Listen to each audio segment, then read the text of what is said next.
जून में जब अमेरिका और इसराइल ने मिलकर ईरान पर स्ट्राइक की थी, तो ईरान के हमले ने अमेरिका को पीछे हटने पर मजबूर कर दिया था। वह हमला था अमेरिकी बेस अल उदैद। कतर में स्थित इस अमेरिकी बेस पर हमला करने में ईरान को कोई डर नहीं था और हमले के बाद ही डोनाल्ड ट्रंप पीछे हटने पर मजबूर हुए। अब एक बार फिर से दोनों देशों के बीच युद्ध अब कभी भी छिड़ने की कगार पर है। तो ईरान की कड़ी चेतावनी के बाद अमेरिका ने मिडिल ईस्ट में अपने अहम सैन्य ठिकानों में से कर्मचारियों को हटाना शुरू कर दिया है। यह कदम ऐसे समय में आया जब तेहरान ने साफ शब्दों में कहा है कि अगर उस पर हमला हुआ तो पड़ोसी देशों में मौजूद सभी अमेरिकी सैन्य ठिकाने निशाने पर होंगे। इस चेतावनी के बाद पूरे पश्चिम एशिया में तनाव और गहरा चुका है। अमेरिकी अधिकारियों के मुताबिक कतर में स्थित अल उदैद एयरबेस से कुछ कर्मचारियों को वहां से बाहर जाने की सलाह दे दी गई।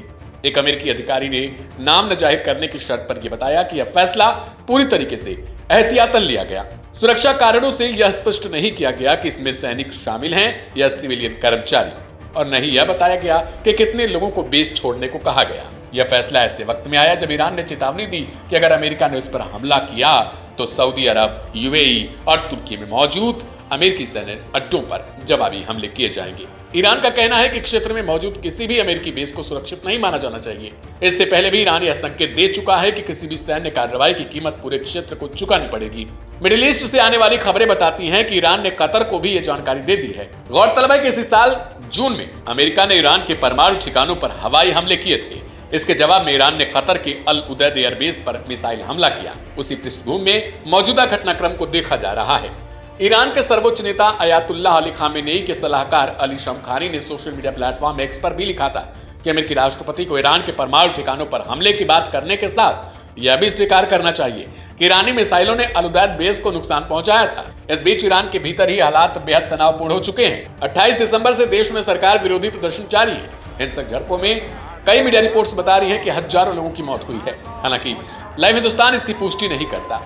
अमेरिकी राष्ट्रपति डोनाल्ड ट्रंप ने चेतावनी दे डाली है कि अगर ईरानी सरकार प्रदर्शनकारियों पर सख्ती जारी रखती है तो अमेरिका सैन्य कार्रवाई करने को तैयार है। अल उदैद एयरबेस को मिडिल ईस्ट में अमेरिका का सबसे बड़ा सैन्य अड्डा माना जाता है। यहाँ करीब 10,000 अमेरिकी सैनिक तैनात होने की बातें कही जाती हैं और यहीं से अमेरिका के सेंट्रल कमांड का फॉरवर्ड हेडक्वार्टर संचालित होता है। यही वजह है कि इस बेस को लेकर उठाया गया हर कदम रणनीतिक तौर पर बेहद अहम माना जा रहा है। ईरान इससे पहले यह भी कह चुका है कि किसी भी संभावित हमले की स्थिति में ईरान सबसे पहले सऊदी अरब, यूएई और तुर्की समेत उन सभी देशों में मौजूद अमेरिकी ठिकानों को निशाना बनाएगा जहां अमेरिकी सेना तैनात है। कतर के अलावा बहरीन में अमेरिकी नौसेना के 5th फ्लीट का मुख्यालय भी मौजूद है, जिससे खतरे का दायरा और बढ़ जाता है। हालांकि सूत्रों का कहना है कि फिलहाल बड़े पैमाने पर अमेरिकी सैनिकों की निकासी के संकेत नहीं मिले हैं, जैसा कि पिछले साल ईरानी मिसाइल हमले से पहले देखा गया था। इसके बावजूद कर्मचारियों को हटाने का फैसला यह बताने के लिए ही काफी है कि हालात को अमेरिका बेहद गंभीरता से ले रहा है। कुल मिलाकर देखा जाए तो अमेरिका की धमकी और ईरान की चेतावनियां मिडिल ईस्ट को एक बार फिर युद्ध की दहलीज पर लाकर खड़ा कर रही हैं। अब दुनिया की नजरें इस बात पर टिकी हैं कि यह टकराव कूटनीति से थमेगा या फिर क्षेत्र के एक बड़े संघर्ष की ओर बढ़ेगा।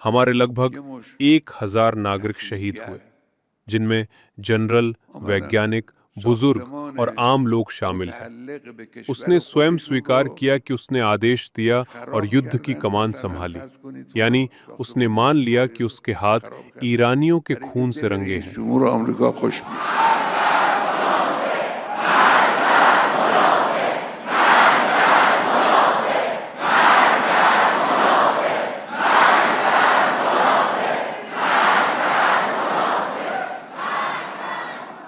फिर भी वही व्यक्ति ये दावा करता है कि वो ईरानी राष्ट्र का समर्थक है।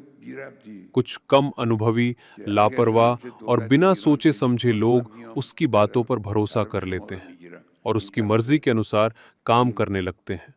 उसे खुश करने के लिए कूड़ेदानों में आग लगाते हैं और देश की संपत्ति को नुकसान पहुंचाते हैं। सबको ये जान लेना चाहिए कि इस्लामिक रिपब्लिक, जो लाखों ईमानदार लोगों के बलिदान से अस्तित्व में आया है,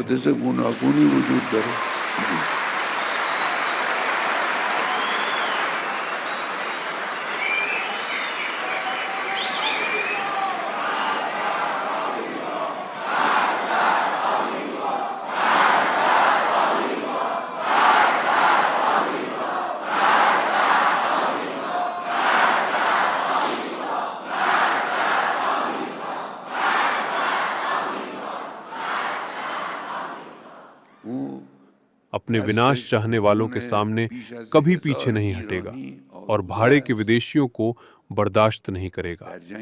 आप जो चाहें कहलाएं, लेकिन जब आप किसी विदेशी ताकत के लिए काम करते हैं तो राष्ट्र आपको अस्वीकार कर देता है और इस्लामी व्यवस्था भी आपको अस्वीकार करती है। कल रात तेहरान और देश के कुछ अन्य इलाकों में कुछ उपद्रवी सामने आए, जिन्होंने केवल अमेरिकी राष्ट्रपति को खुश करने के लिए अपने ही देश की संपत्ति को नुकसान पहुंचाया।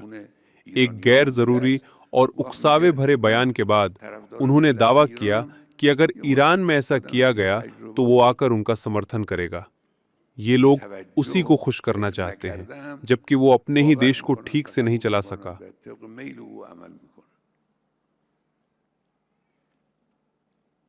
और उसके शासन में उसके अपने देश में कई गंभीर घटनाएं हुई। उसके हाथ 1000 से ज्यादा ईरानियों के खून से रंगे हैं।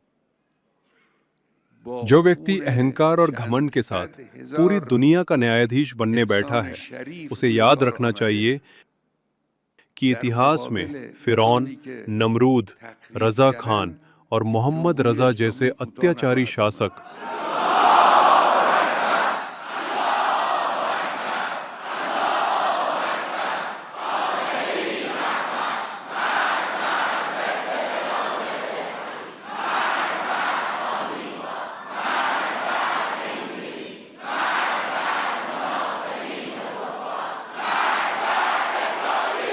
अपने घमंड की चरम सीमा पर ही गिराए गए और यही अंजाम उसका भी होगा। मेरे प्रिय नौजवानों, अपने धर्म, अपनी राजनीतिक समझ, अपनी जागरूकता और तैयारी को बनाए रखो। देश की तरक्की के लिए गंभीर रहो और अपनी एकता बनाए रखो, क्योंकि एकजुट राष्ट्र हर दुश्मन पर विजय हासिल करता है।